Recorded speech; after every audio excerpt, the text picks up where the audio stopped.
Okay. Anybody want to check and see that my sound is coming through? All right. Okay, so let's see. Today's class, we will. I was going through the basic parallel concepts, and I think I did most of these. As I said, these just show you how to do basic threading, locking, and condition variables in Java, C, and C++, right? They all kind of are very similar. That's good. Okay, so these are all very similar. So I don't want to keep going through these, but these are here for your reference. So you know when you're trying to figure out how to write something in parallel, and you're trying to just get yourself started, this is a place where you can look and get the basics under your feet. All right, so let's take a look at the first set of slides.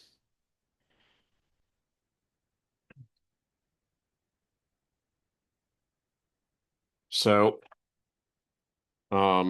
these are slides that I got from the internet and edited in various ways, and I, you know, modified a bit over the years. So this is a picture of how computers have proceeded over the years, from going back from 1900 down up to 2025, roughly. And it's showing where different things appear on this graph. And this is linear in this axis and logarithmic in this axis. And so computers have been in basic power, have been on an exponential growth curve. Now it's getting kind of difficult in recent years because our supercomputers are being driven by AI, which is messing with the way this looks for a number of different reasons. But this is like looking at just like basic processors. One of the things that I think is fun to look at is top500.org. So let's break out of this. Oh, this is a picture from top500.org as of 2020. On the left, you've got performance, megaflops, gigaflops, teraflops, petaflops, and exaflops, right? Each of those is a factor of 1,000. And these are for the top machines in the world for running a benchmark called high performance LINPACK. And the green line shows you the top machine on the list.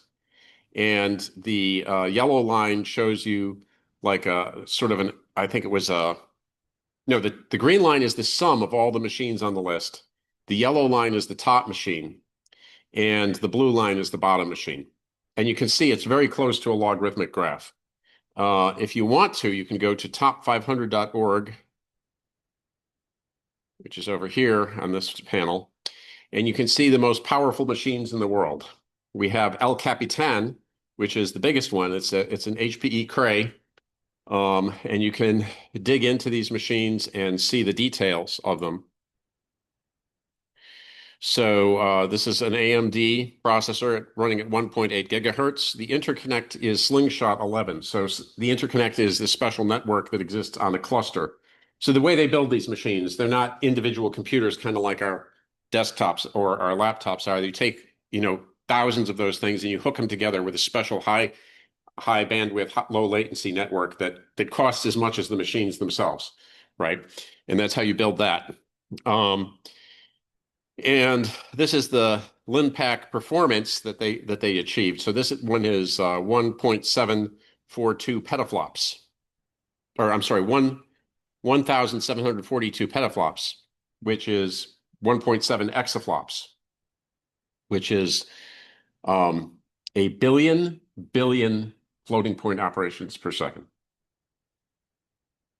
It was kind of funny. There was a newspaper article that heard that, and they translated a billion into 2 billion.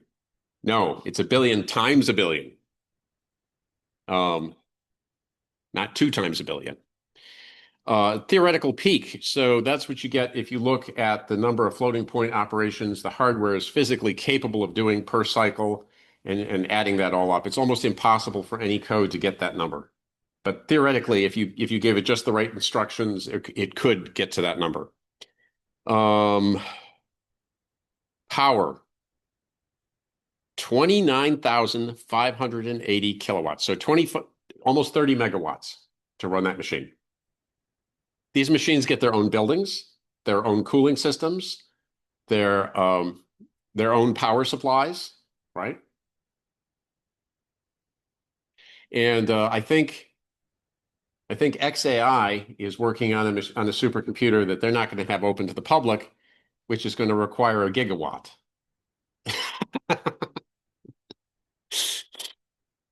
The insanity just continues, of course. Anyway, but these are machines for doing real science, and when you're thinking about parallelism, these are some of the things to think about. So it's always a racehorse. Twice a year, this list comes out. So we have El Capitan, Frontier, Aurora, Jupiter Booster, Eagle, HPC 6, Fugaku, um, Alps, Lumi, Leonardo. So anyway, I think those are kind of fun to look at. There'll be a new list coming out in November. I think El Capitan will stay on top, but who knows? All right.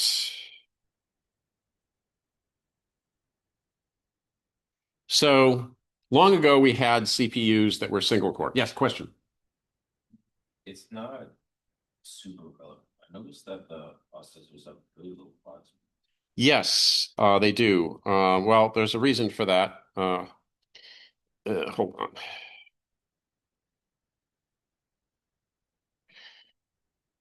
I'm trying to remember your name. I'm failing. What's it? Mackay. Okay. I wasn't going to get that one. Uh, Mackay. Uh,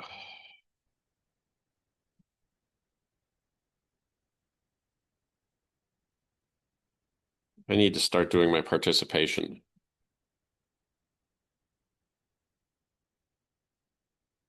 All right. Um, so originally we had like a uniprocessor, right? We had a one core did one thing at a time. I mean, it's always somewhat mythical, but that was the way we used to think about it. And programs were sequential. We didn't have parallel programming. When I was a graduate student, they certainly didn't have parallel machines, right? You just had one machine, and it maybe had a super vector processor, but that was what it that was it. Um,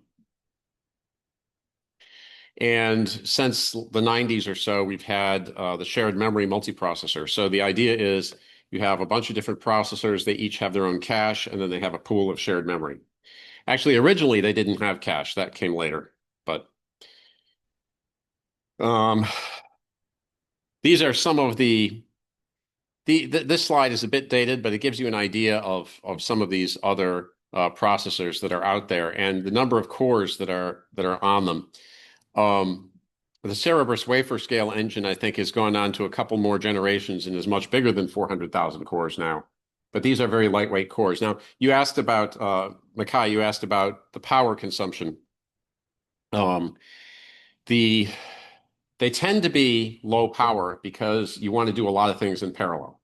And the idea is that your power usage is like proportional to the square of your clock speed. So the problem is if you want to run a processor really fast, you can't run as many things in parallel. So the objective is to try to run more things in parallel. And then the other thing is each clock cycle with the vector processing units, you can run a bunch of things if you set it up right. So in principle, it doesn't slow you down much. Um, I read about I was at a presentation once for a group that made a heart monitor that they wanted to use for people who were flying gliders and like long range glider things, and they have to monitor the health of the pilot. And they needed it to be operational for 24 hours and run on a 9-volt battery or some ridiculous thing like that. And one of the ways they figured out how to make the thing work is to have a super low clock speed and force their application to run in parallel to cut their power usage. So reducing power usage is actually a reason to run parallel programs, not just speed. Um, okay. Uh, and also recently there's a RISC-V board. It's a different processor architecture that came out with 6,000 cores on a chip.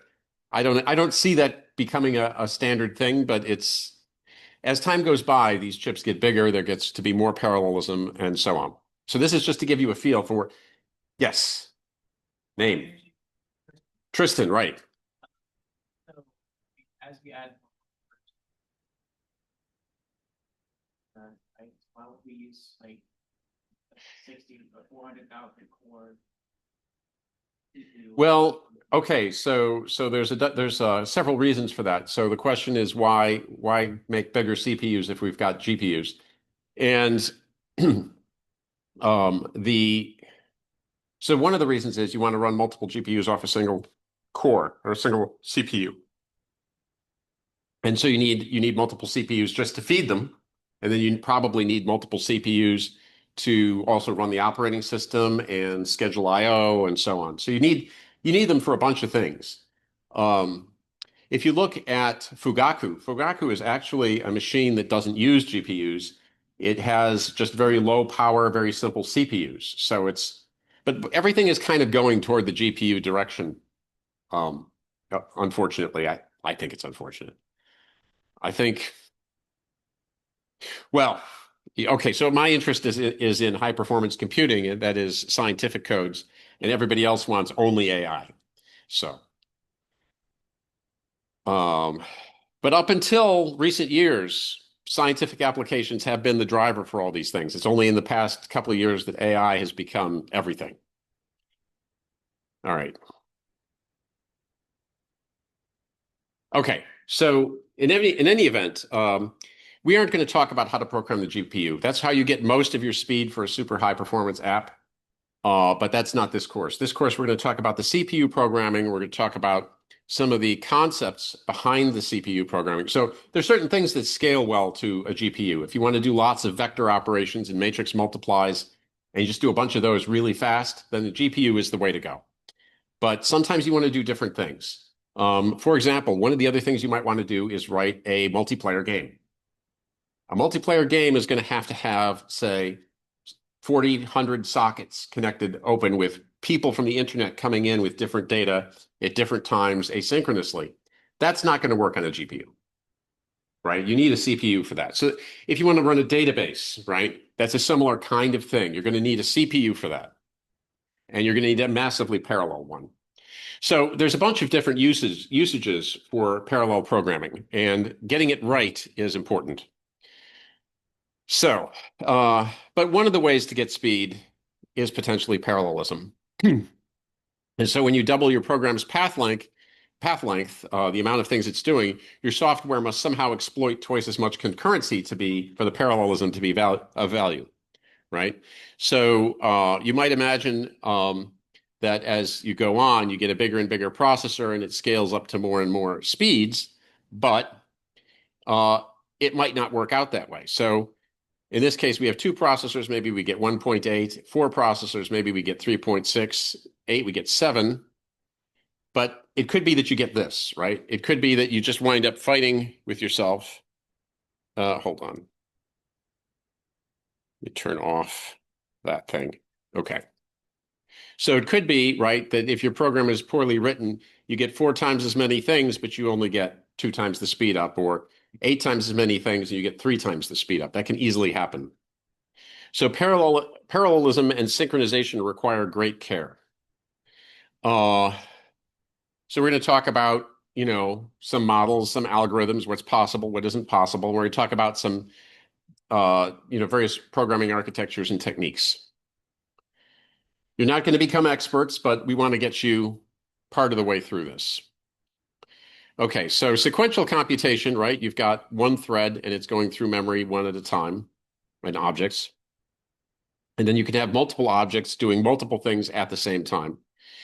And but one of them can either stop or just be slow, right? You can have cache misses that can slow it down. You can have page faults. You can have, your scheduling is used up. We had a machine at LSU. It was a cluster machine, and one of the nodes, for some reason, was running at a quarter speed.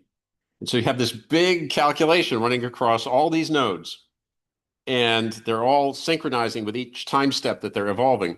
And this one node was slowing the whole thing down because it was just something was wrong with it. It was running at the wrong speed. So that kind of thing can happen.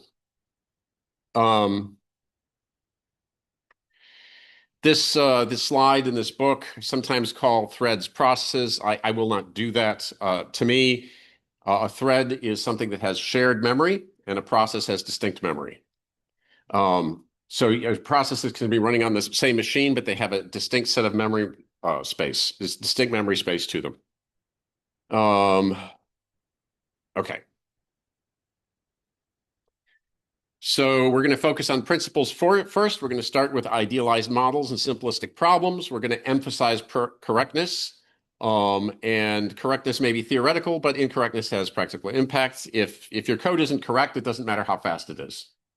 So that's one of the things we need to do. And correctness is very hard with parallelism.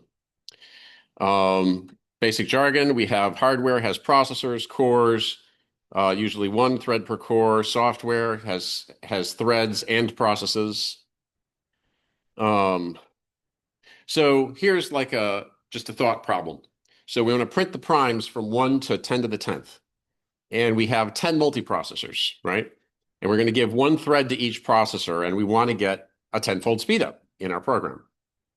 And so what you could do is you could split the work evenly, right? You could say each thread tests a range of 10 to the 9th numbers to see if they're primes. And here is some pseudocode. So all the examples in these slide decks are basically Java, but sometimes they aren't. Sometimes they venture off into pseudocode a little bit, and the idea that humans know what they mean. Now the Java parallel API does not have a thread ID class with a static .get method on there. It's easy to write one. It's easy to create one, but it's not part of the standard API. And obviously you can't put 10 superscript 9 in Java either, right? But the idea is we're going to divide this into intervals of 10 to the 9th, right? So j goes from I times 10 to the 9 plus 1 to j is less than I plus 1 in parentheses times 10 to the 9th. So that gives each processor a distinct range of primes to check. Now, the issues are higher ranges have fewer primes, and larger numbers are harder to test. So the thread workloads become uneven, and the results become hard to predict. And you're probably not going to get a 10-fold speedup, right? So what could you do to make this run faster?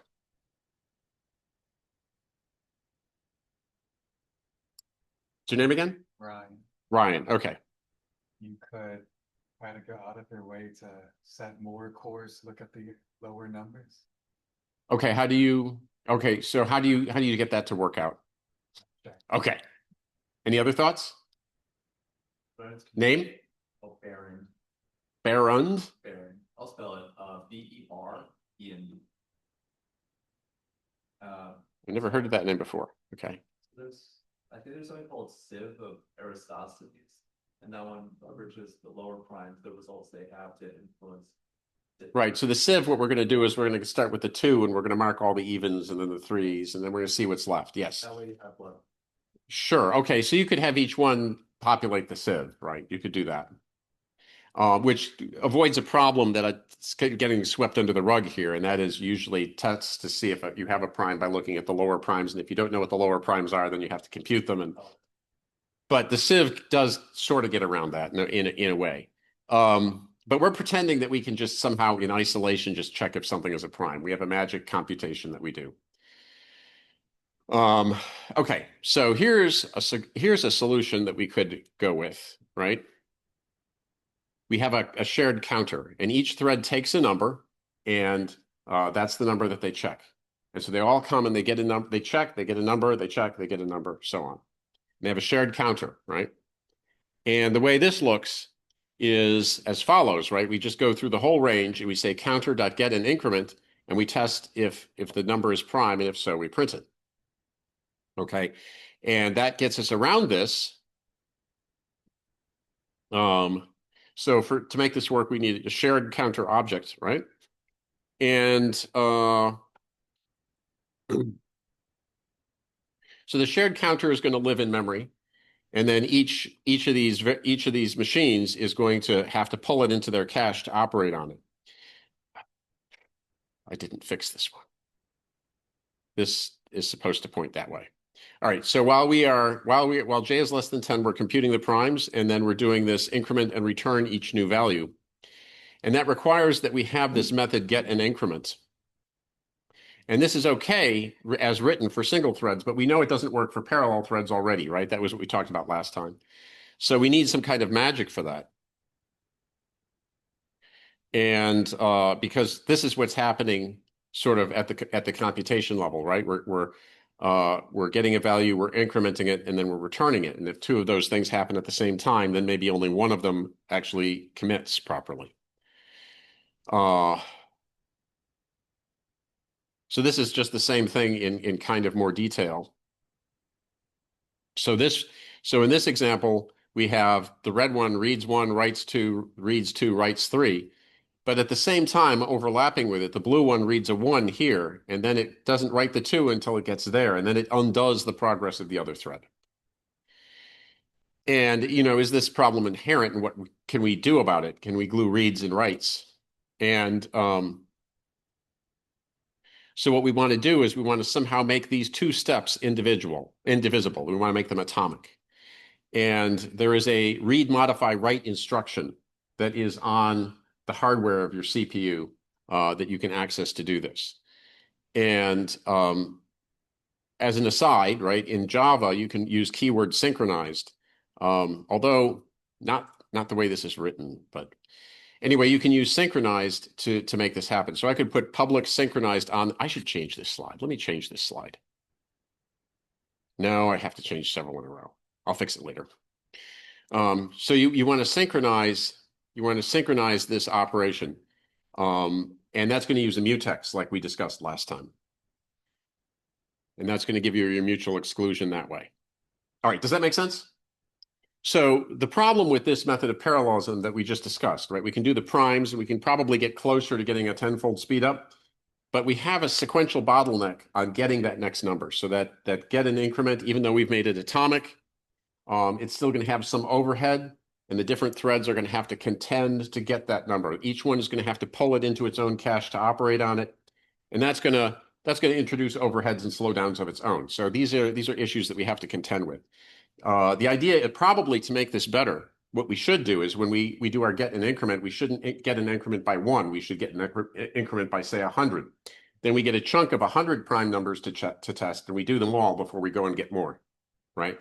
That would probably get us lower overhead and better load balancing at the same time. All right, so Alice and Bob share a pond. So this is a little parable. So Alice has a pet, and Bob has a pet, and the pets don't get along. All right. So we have two types of formal properties in asynchronous computation. We have safety properties and liveness properties. And this is something that I can ask you quiz questions on, right? The question is, the idea behind a safety property is that nothing bad happens ever, right? And a liveness property is something good happens eventually, right? So those are different kinds of things. So mutual exclusion, both pets never share the pond simultaneously. That's a safety property. One of them will eat the other, right? And then no deadlock. If one wants to get in, it gets in. If both want in, one gets in, right? This is a liveness property, something that can always continue to happen. So that's the basic distinction. And you can probably think of other examples of safety and liveness, right? Traffic light is probably, having a traffic light is probably safety, right? If you want to think about it that way. It's just having a traffic light at an intersection is a safety property, right? Having a reasonable speed limit might be a liveness property. All right.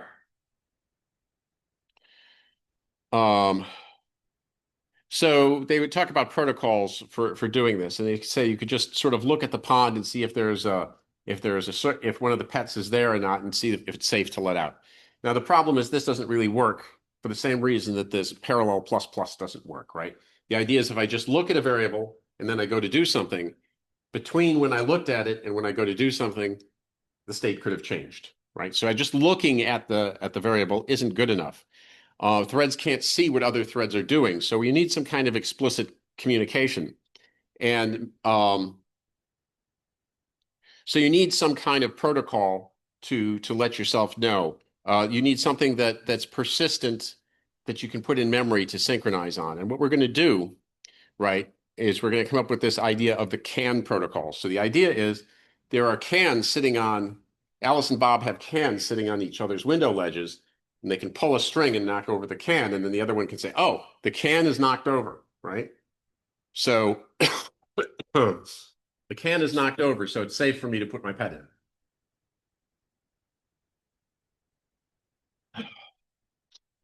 And so what can happen is Bob can convey a bit. And why is the slide blank? Yeah, okay. So Bob can convey a bit by pulling his can over like that. And so the idea is there's cans on Alice's windowsill, strings lead to Bob's house. Bob pulls a string, knocks over the can when it's Alice's turn. Alice resets when it's Bob's turn. And the gotcha, it can only be reused if Alice resets. So you need some kind of protocol for that. And it can't solve mutual exclusion for n threads with these cans, because then you'd need to set up cans with everybody, and you'd have to work out some kind of cooperative protocol to understand which is which, and it would just get very complicated. Okay, so we have we're going to try a different way. We're going to try what's called a flag protocol. And the idea is Alice's protocol looks like, when she wants to put her pet in, she raises her flag, right? And when Bob wants to put his pet in, he raises his flag. And so Alice does the following when she wants to put her pet in. She raises her flag. She waits until Bob's flag is down, and then she unleashes her pet. And then she lowers the flag when the pet returns. And Bob raises his flag. He waits until Alice's flag is down. Then he unleashes his pet, and then he lowers his flag when his pet returns. So what do you think of this protocol, this flag protocol? Yes. There you go. Reagan, right? Reagan. Reagan. Like Ronald Reagan? Spelled a little differently. Okay. A instead of EA. All right. Okay. So, right. Right. So that's a problem. This one had, and how would you characterize that? Would you characterize that as a safety problem or a liveness problem? Safety problem. Well, so what is the bad thing that can happen? They both release their pets at the same time. Ah, okay. So let's consider this. All right. So if Alice wants to get in, she raises her flag, and then she looks. I mean, when Bob wants to get his pet in, he raises his flag, and then he looks to see that Alice's flag is down. Right? Mm-hmm. Okay. So let's start with the pond is empty. Okay. Bob wants to put his in. So he raises his flag. Now, when he looks over, let's try and recreate the problem that you envision happening. So he raises his flag, and then what happens? He looks to see he looks over, and what does he see? Okay, he sees Alice's flag is going up. So he's going to wait until that flag goes down. And what's Alice going to do? Right. So are the two pets ever going to get in the pond together? Probably not. So is this a safety or a liveness problem? It's a liveness problem. Yeah. So safety is handled by this. Liveness is not. We get deadlock, right? They both raise their flags, and then nobody can do anything.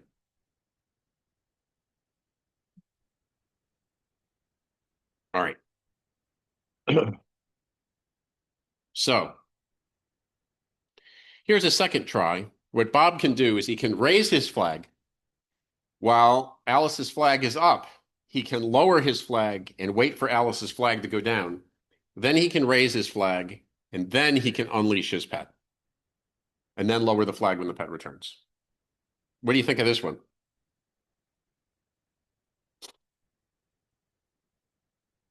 Will this one work? Yes. Do everything at the same time again. Does this change anything? And you're Ryan. Yeah. Okay. And if they do everything at the same time, well, the point is they could raise their flags at the same time, but then the next step is they're going to go look after, right? So that the state is persistent. So if they look after and they both see flags up, then Bob is going to lower his, and then they'll look, and then Alice will say, "Oh, I can let my pet out," and Alice will do so. So now we've solved the deadlock, right? Having Bob do this and Alice do something different solves the deadlock. Do you see another problem, Tristan? So say they both raise the flag at the same time, then the other person's gonna look. Which one's the other person? Because now they have different protocols. Oh, okay, I thought they were, so both of them. No, no. Bob's protocol is this. Alice still has her original one. All right.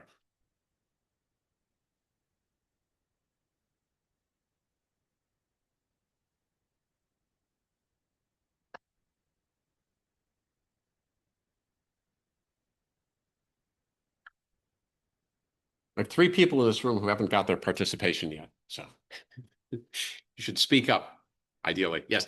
I know I should know your name, but I don't remember. Okay, Colin. This whole, by doing this, they make Bob's at or for thinking performance, basically lower his priority in the. It's unfair, is what it comes out to. Yes, this is unfair. It works, right? It solves our safety and our liveness conditions, but it is unfair. But, it's progress. You can look at it that way. All right. So the flag principle is that you raise the flag, then you look at the other's flag. And if it each raises and looks, then the last to look must see both flags up. And that's the idea. That's the thing that makes it work. And a key thing that's actually to notice here is that this order is maintained, right? First you raise, then you look. And so you can sort of prove this if you want. You can assume both pets are in the pond and derive a contradiction by reasoning backwards. Consider the last time Alice and Bob each looked before letting their pets in. Without loss of generality, you assume that Alice was the last to look.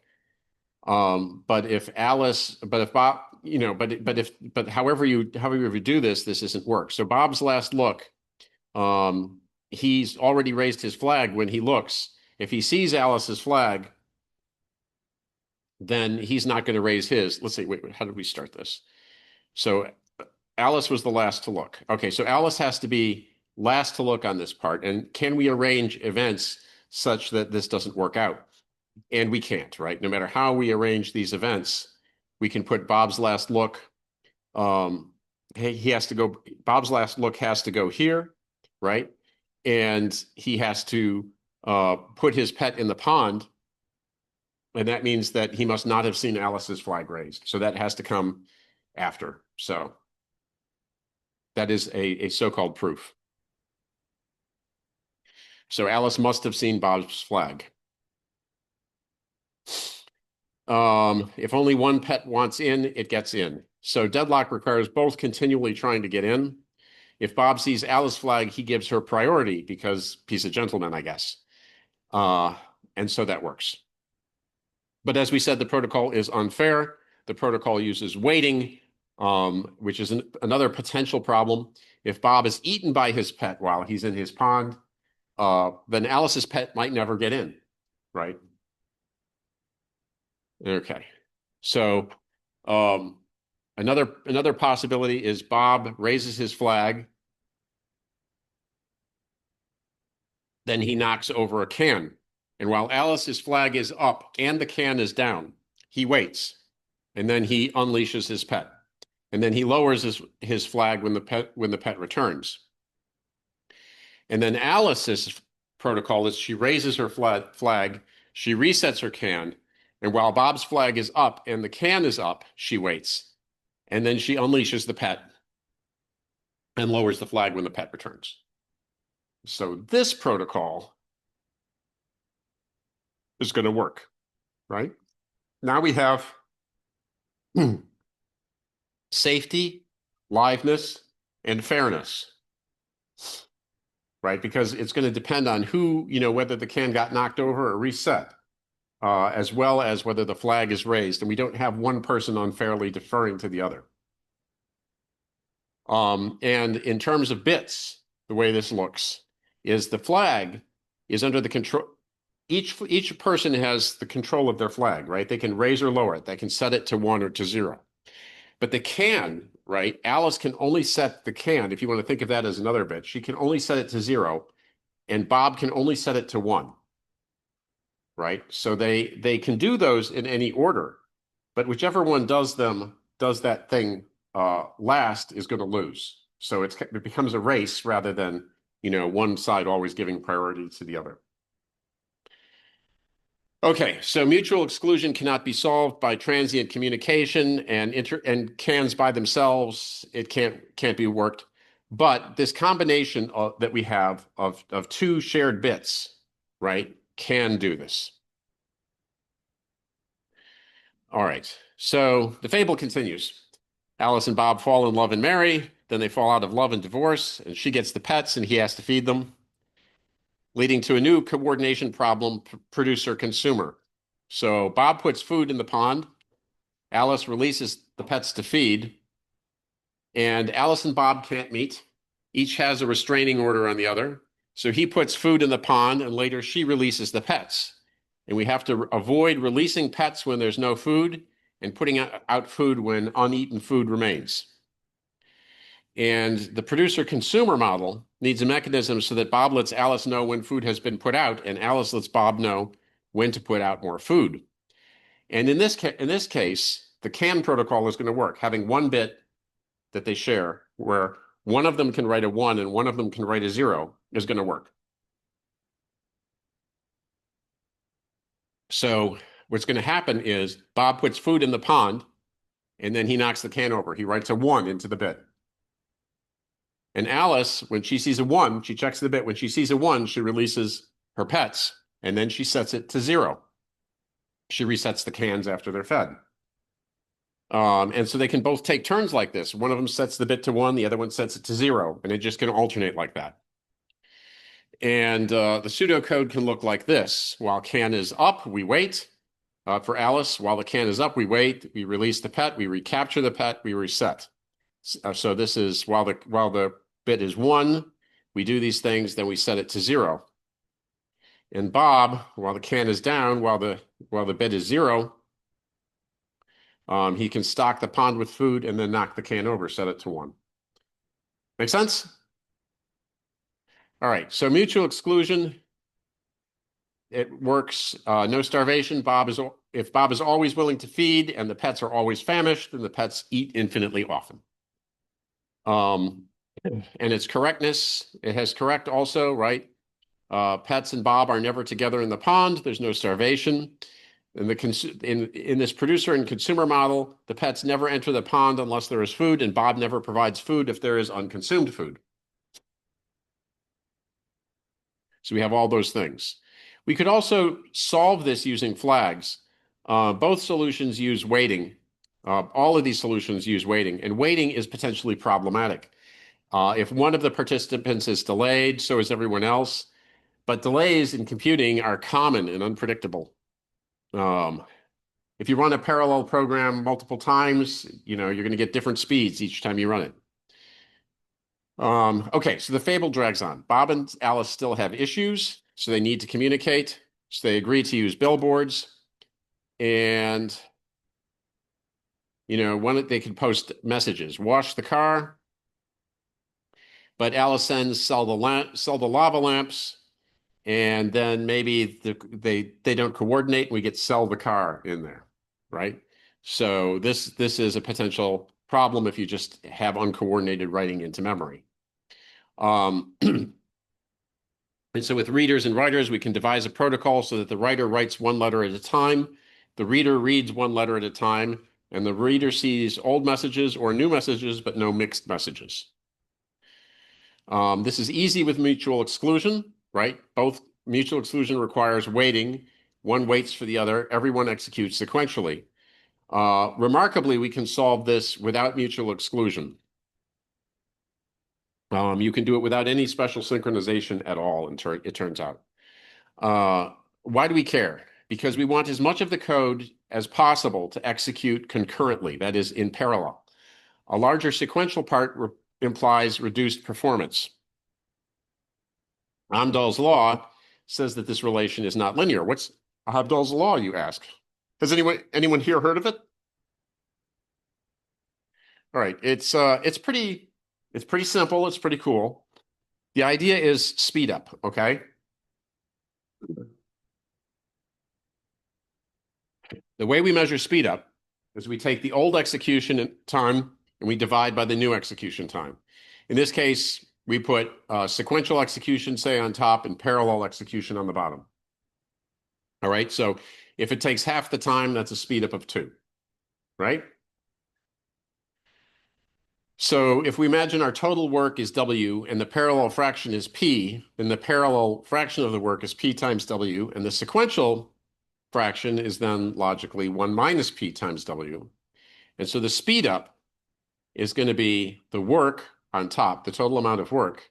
And we're going to take the sequential piece of the work here, which is 1 minus P times W. And we're going to take the parallel piece of the work times W down here. And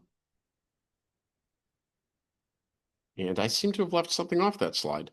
So what I wanted to do here, and I didn't write it, is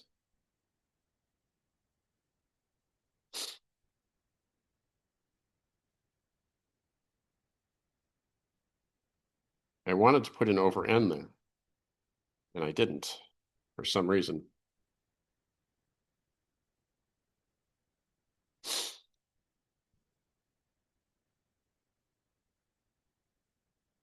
Come on. Come on. All right. So what we're going to do is we're going to take the parallel fraction of the work and we're going to divide it by the number of cores, right? Parallel is the one that we can do easily in parallel. And so that's going to divide out. And then at this point, the W's can be divided out and you get this formula. 1 over 1 minus P plus P over N. This is called Amdahl's law. And that's the parallel fraction, that's the sequential fraction, and that's the number of processors. So the way this works, imagine you have 10 processors and you have an application that 60% of it is concurrent and 40% is sequential. What speed up do you get? Well, your speed up is going to be 2.17 because you're going to have 1 minus 0.6 or 0.4, and then you're going to have 0.6 divided by 10. So even though most of your code, 60% of it, in fact, is perfectly parallelizable, the most speed up you can get is 2.17. What about if I had 80% concurrent? What about then? Well, then I can get up to 3.57. 90%, surely 90% is good, right? 5.26, right? That's just how the math works out. 99%. Well, now we're talking. Now with 10 processors, I get a 9-fold speed up. But you see what's happening here. Even a tiny sequential part is going to kill you if you want parallel speed up. So the moral is making good use of multiple processors, cores, means finding ways to effectively parallelize our code, minimizing sequential parts, reducing idle time in which threads wait. Now, for computations, as I said, that happen to match vector operations like AI workloads, you just put them onto, they're almost 99.99% parallelizable. It's trivial parallelization, right? You just say divide up the work and go, like our first example for the way we wanted to parallelize finding primes, and it works, right? There's no complex sequential, no complex concurrency or synchronization, but you need in order to get that speed up, you need that kind of problem, right? If you don't have that kind of problem, if you have something trickier, then you need other things. All right. So there's another thing called Gustafson's law, which sort of feeds into this. Now, the idea behind Gustafson's law is the way to think about this is he's running a scientific simulation. Say he's running a galaxy simulation or an ocean simulation or something like that. And what he's going to do, what the user of Gustafson's law is going to do, is if they get more processors, they're not going to run the same job and split it up. They're going to run a bigger job. And when they run the bigger job, all they're doing is they're doing more things at the same time. So the idea is that the workload is going to be proportional to the number of cores that they have available to them. In this case, we're going to model, instead of modeling the work as W, we model it as W plus K times N. And then we're going to model the total work as K times N. The total parallel work is going to be K times N. So this part on here is the parallel part. The sequential part is going to be just that original W.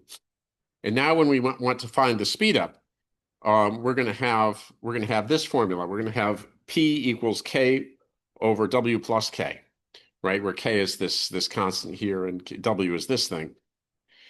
And do I have graphs?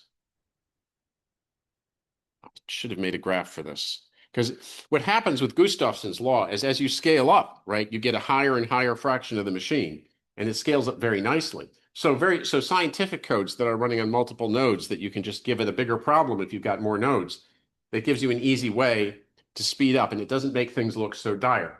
But sometimes you can't just make the problem bigger. And but Gustafson's law is just to try to make you think differently about the problem, right? So the problem is if you've got more cores, you just do more work. You find a bigger thing to do. All right. So multi-core programming, this is what the course is about. The percent of this is not easy. The percent that is not easy to make concurrent yet might have large impact on the overall speed up of your app is the thing we care about. And then the next thing we want to do, well, we're not going to do the chapters in order, but what I'm going to go from here is I want to dive into chapter 8.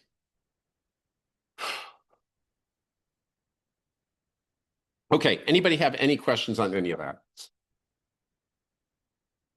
All right, so what that is, that gives you sort of a big picture, sort of a low level, or high level view of where we're going with parallelism. Now, what I like to do in this course is I like to pair this with chapter 8. Now, chapter 8 is, instead of being a nice high level sort of friendly overview, this goes into the details and weeds of using mutexes and concurrency through locking.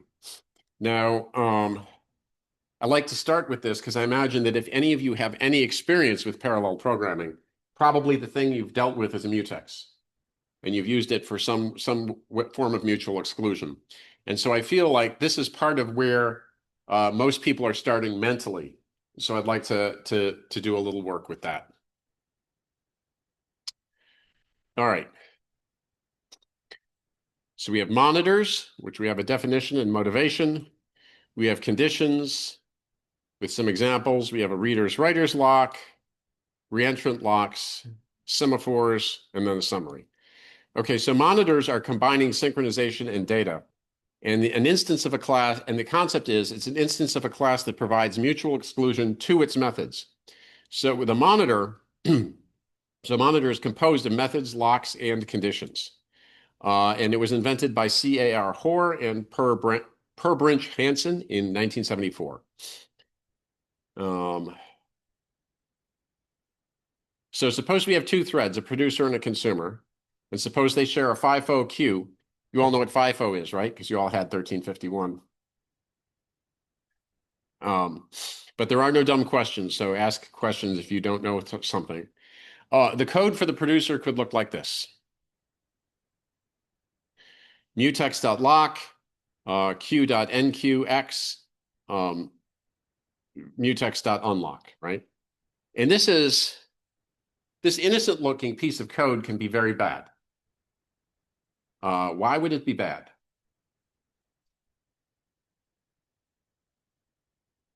One of the things that's wrong with this, the fundamental thing, right, is I have to remember every time I use that queue, I have to use that mutex to access it, right? I have to remember that. I can't use a different mutex. I can't forget to use the mutex. I have to always use that mutex with that queue. And if I fail to do that, I'll get incorrect code, right? Yes. Oh, sorry. What's your name? Kendrick. Um,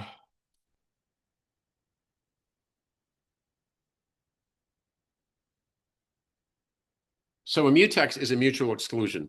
And what happens is when I say mutex.lock, the current thread will attempt to get the lock, right? And if it can't get the lock, it just keeps trying. So what happens, you imagine two threads coming along trying to in a queue to that same queue. All right, they're going along, they both try to get the lock. One of them wins. This one says this one gets the lock. This one just keeps trying. This one in queues, and then when this one calls unlock, then this one can get it. So the idea, it's like a talking stick, if you want to think about it that way. Only one thread can have it, and only that thread gets to do things. Right? Once you start trying to get a mutex, you can't do anything else until you get it. And that means that you block and you wait. That thread blocks and waits until it can get the thing it needs. But it also means that no two of these things can, at the same time, update the queue. So it's a safety condition for the queue. Make sense?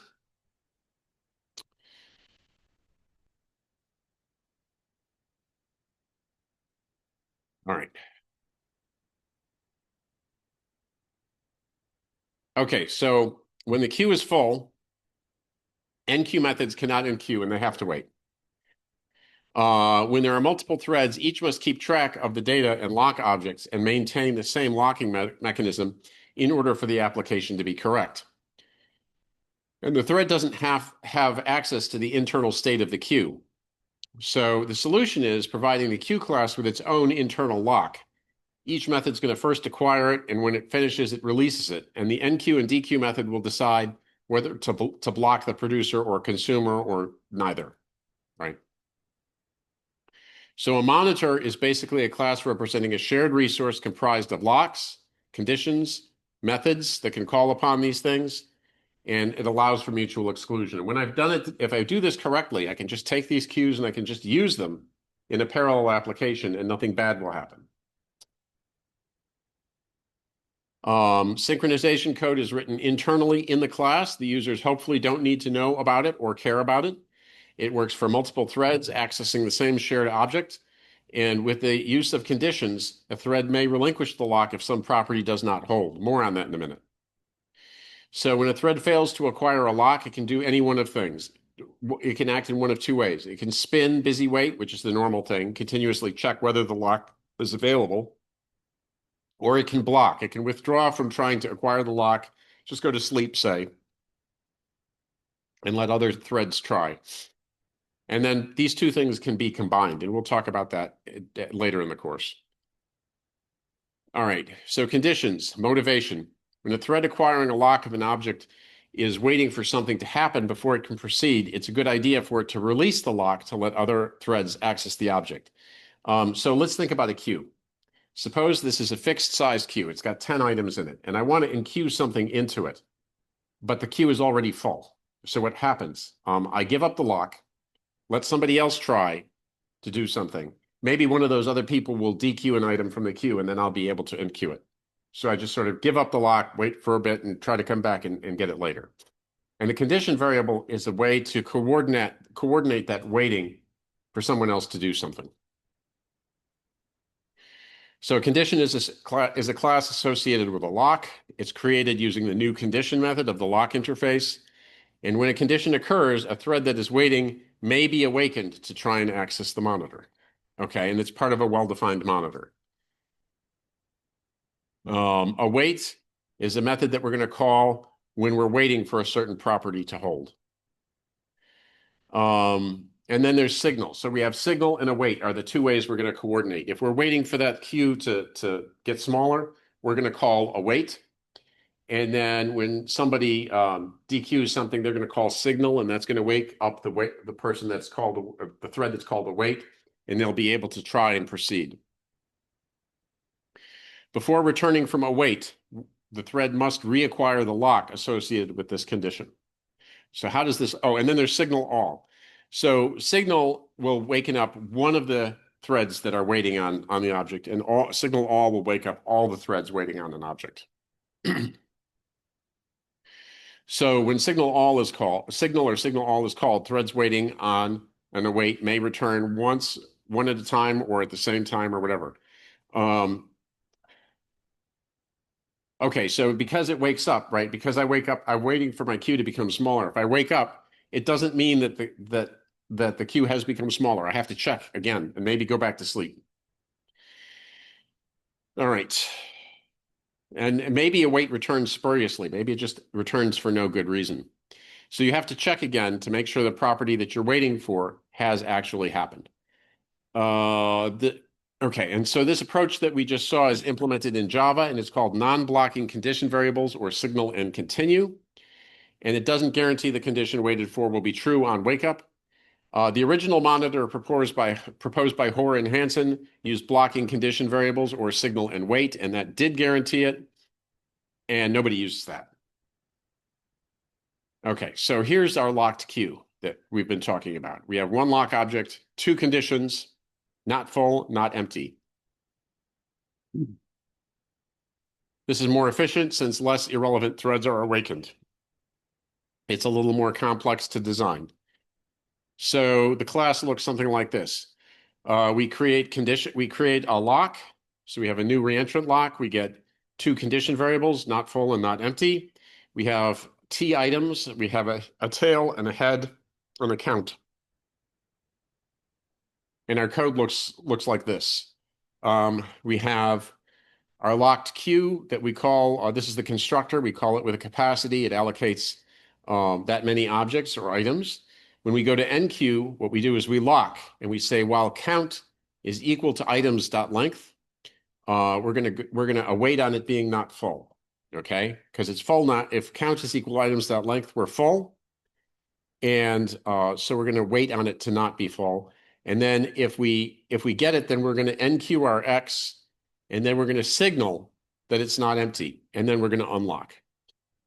And the try and finally construct, you're all familiar with Java, right? Is anybody not familiar with try finally in Java? Good. All right. And then that's the enqueue method. Now the dequeue method is going to do the same kind of thing, right? First it's going to lock the lock. Then it's going to say while the count is 0, right? We can't dequeue something from the queue if there's nothing in it. So if there's nothing in the queue, we're going to do the not empty await. And then and after we take something out, we're going to do a not full signal. And then finally, we're going to, we'll return the element that was dequeued, and then we'll unlock the lock. That makes sense? You see the purpose of condition variables now? I'm not sure that it was clear before this. Does it make sense? So we have mutexes, and we have condition variables, and we have threads. Those are our three ingredients to parallelism that we're using in this chapter. And we can use them in all kinds of different ways. But this is the most basic way. We can make it a locked queue this way. Yes, Tristan.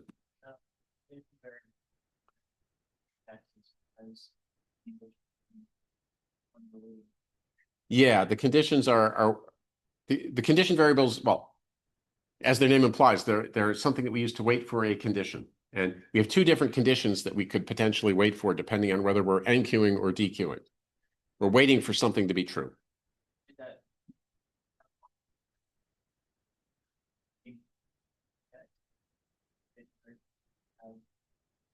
You can, generally speaking, every condition variable is associated with one mutex. But you could have multiple mutexes, and each mutex could have its own condition variables. Yeah, no problem. Make sense? We're all good? All right. All right. Lost wake-up problem. A thread might continue waiting even though the property it is waiting for has become true. So the scenario is, instead of calling not empty, the signal on not empty, whenever there is a dequeue, not empty is signaled only when moving from the empty state. So we're trying to do an optimization here, right? And so what we're doing is, instead of just always doing not empty signal, we're saying if count equal 1 not empty signal. So The point is, if the queue wasn't empty before we NQ'd the item, then we don't need to signal, right? So if you want to go back, this is an optimization that we're thinking about. Yes, Ryan. Yes, could you just repeat the last 10 seconds? Yes, I was just about to. I wanted to get to this slide. So this one, I want to DQ something, right? And I'm waiting for the count to be equal to 0. And then I'm going to NQ something, and then I'm going to DQ the thing, and then I'm going to do the not full signal. But the theory is, right, if at this point, right, if I've DQ'd something and the queue went from, let's say there was a queue of 10 things. And if I've DQ'd something and it went from 3 to 2, then theoretically I don't have to do a not full signal, right? Because nothing should be waiting on it on not full because it went from 3 to 2. It didn't go from 10 to 9, right? Only if it was at 10, could there be someone waiting for it to be not full signaled, right? Otherwise, this condition wouldn't trigger, and the NQ would just happen, right? The first 10 times NQ is called, this is not going to happen, right? You look dubious, Ryan.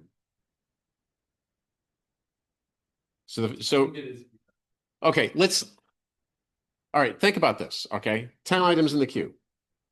First time I call NQ, the first time the thread gets any NQ method, it's going to succeed, right? This count equal items, it's going to be 0 equals 10, right? This is not going to, I'm not going to get stuck in this loop, right?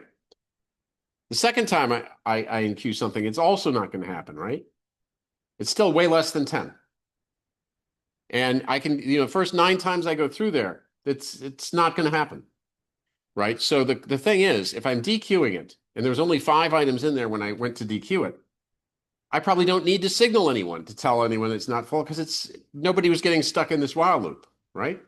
That's the idea. So we're going to optimize this, and we're going to say that only say if count is equal to items.length minus 1, do we do the not full signal, right? Because only then do we know that somebody was actually waiting. If we didn't get to 10, then nobody would be waiting, right? So we're only going to signal if we think somebody was waiting. And likewise, on this side, right, if we NQ it, we're not going to signal unless the number of items in the queue is 1. Because if it was different, then nobody would be waiting on this loop, right? That's the optimization that we're thinking about. Does it make sense to everyone? Okay, so this optimization that we're doing, so that's what we're doing. We're doing, if this thing isn't 1, we're not going to signal. And now we have multiple producers and consumers of this thing. And this is what happens. A and B try to DQ an empty queue and wait on the non-empty condition. C NQs and signals not empty, waking A. D NQs before A DQs, not signaling not empty. And so A DQs and B does not. So the point is, even though the way the lost wake up problem works is because of the way these events played out, right? One of them didn't wake up. Does it make sense? Does it not make sense? Anybody lost? Remember my rules about getting lost in this course. Ryan. Baron. Sorry. You said okay. You're Ryan. He's Baron. Okay. All right. I'm sorry. Also, you're Ryan. He's Baron. In the queue, but there was a comment that said thank you. But as for this, I just wanted a moment to sink in because I get okay. You can have a moment. What's going on?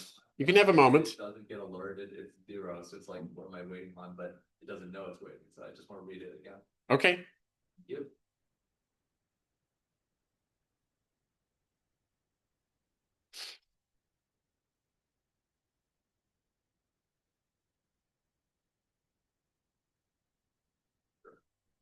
We're good. All right. So this is a problem when we go to optimize these signal wake ups that we can come into that we can create this sort of problem for ourselves. One of the ways there's several ways we can try to deal with this. In this case, B suffers a lost wake up. The rules of thumb for avoiding lost wake up are one, understanding the code. This is the hardest way. Understanding your code is often going to be the hardest thing. Another thing we can do is we can signal all waiting threads. So we can do a signal all instead of a signal. So that it means as soon as that signal gets called, all waiting threads are going to wake up and there won't be a lost wake up. There's also a wait with a timeout that you can call. So that means that you'll wait, say, 5 seconds, and then you'll check your condition regardless of whether you were signaled. My feeling is you only do this if your program isn't working and you just can't figure out why and you're trying desperately to get it to work. This is, it's like you don't understand your code isn't behaving, and you're just being desperate. This is not, in my opinion, this is something you should never use. If you do use this, you're sort of admitting failure, right?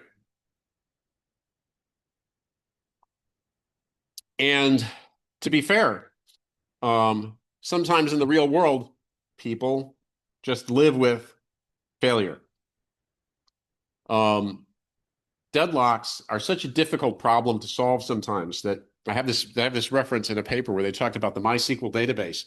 They had this system for enqueuing tasks and running them. And what they do is they gave each task a maximum amount of time it could run.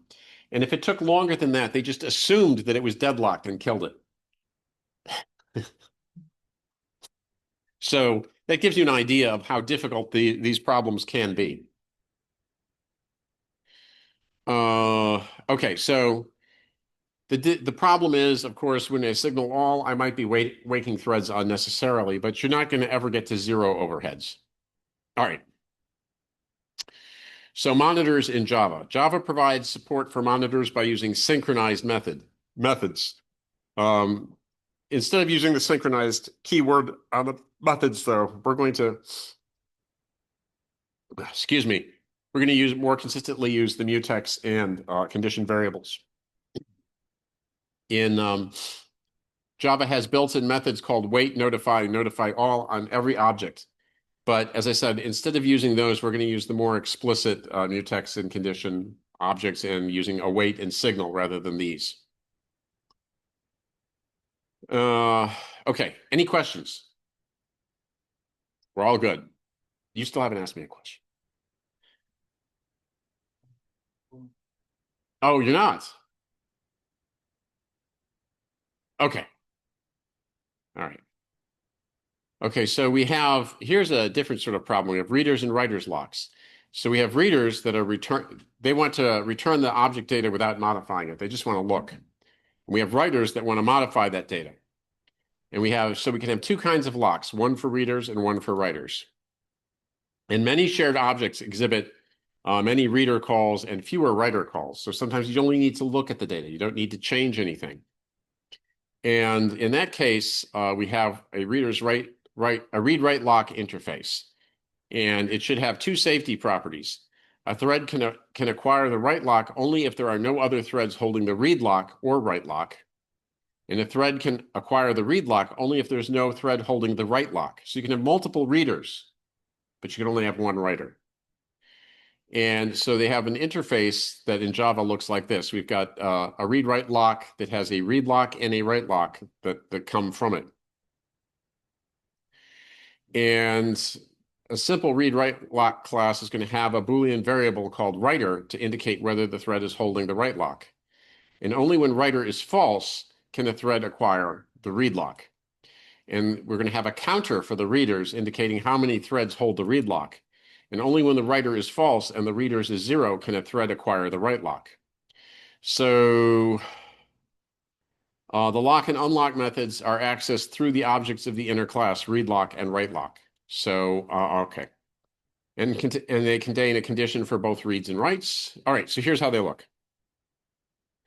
So we have a simple read-write lock implements read-write lock. It's got a single lock inside it, as well as a read lock and a write lock as distinct locks. So it's got 3 lock variables, and it's got a condition called condition. And the simple read-write lock is going to set the writer to false, the readers to 0. This is the constructor, so this is initialization. We're going to, and then we're going to instantiate the locks, right? the lock, the read lock, and the write lock, and then the condition. And each of these locks is going to return its own lock object. And internally, it's going to look like this. So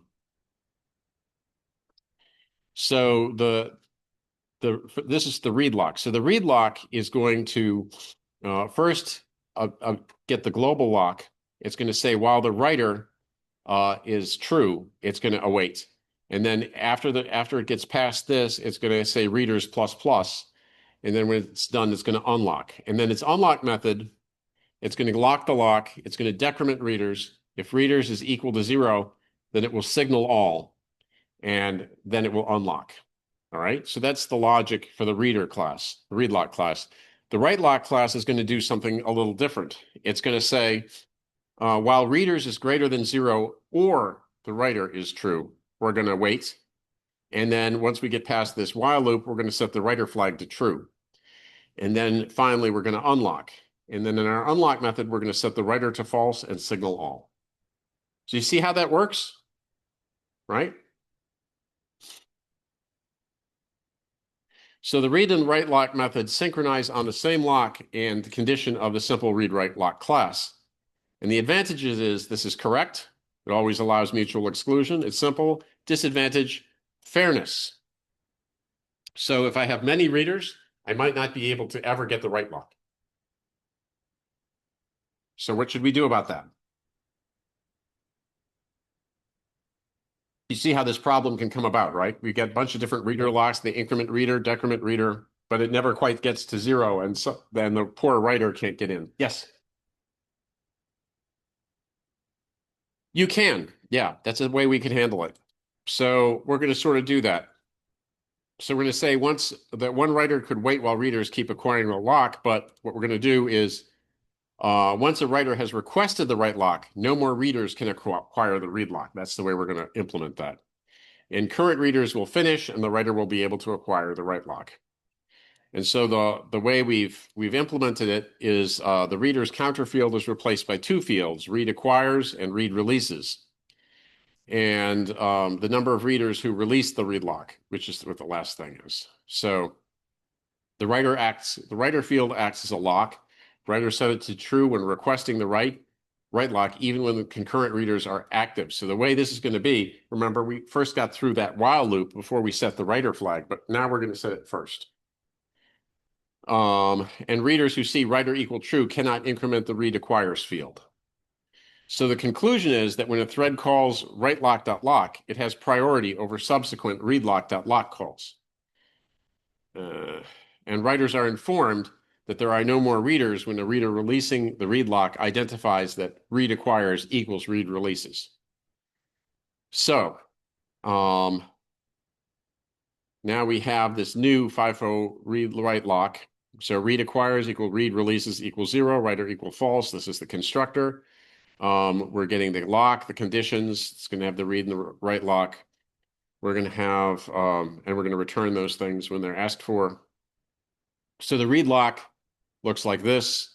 We're going to say in the lock method, we're going to lock. We're going to say while the writer is true, we're going to wait. And then after we get past this, then we're going to increment the read acquires and do the unlock. And in the unlock method, we're going to get the lock. We're going to when did the indentation on this get so messed up?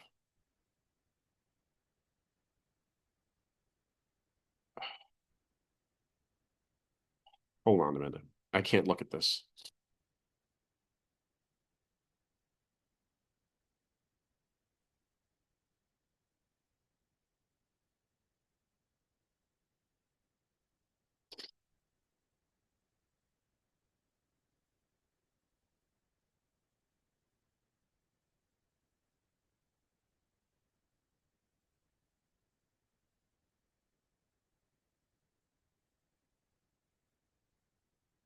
Hold on. Now it made it small on me.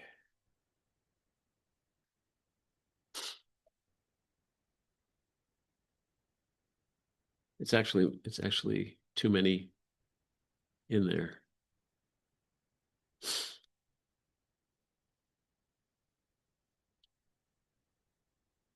So here's a lesson in life about indenting your code. If you don't have your code properly indented, it's very hard to read.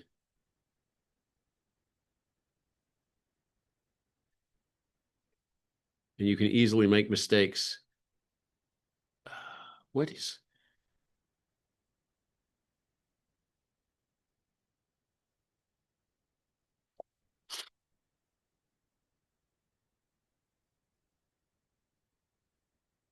I've used this stuff for years and I haven't noticed any problems like this. I don't understand.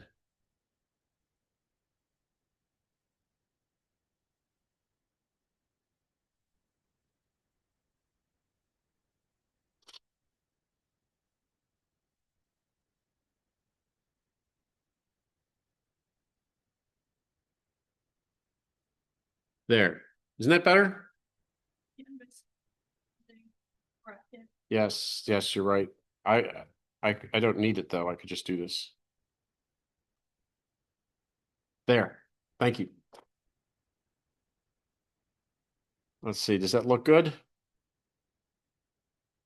Yes. Okay, good. All right. I guess everybody's pulling their bags together. We got 2 more minutes. Okay. So what we're going to do for the writer, right? We're going to say that while the writer condition is true, we're going to wait, and then we're going to set the writer to true. And then we're going to wait on the readers. We're going to say while read acquires not equal read releases await, and then unlock. And then our unlock is like this. So now we've got the priority that we wanted. Okay, and I think I will stop there. We'll continue with the reentrant lock in chapter 2. I'm gonna let me stop. I didn't hit record, did I? Or did I? I did? Good.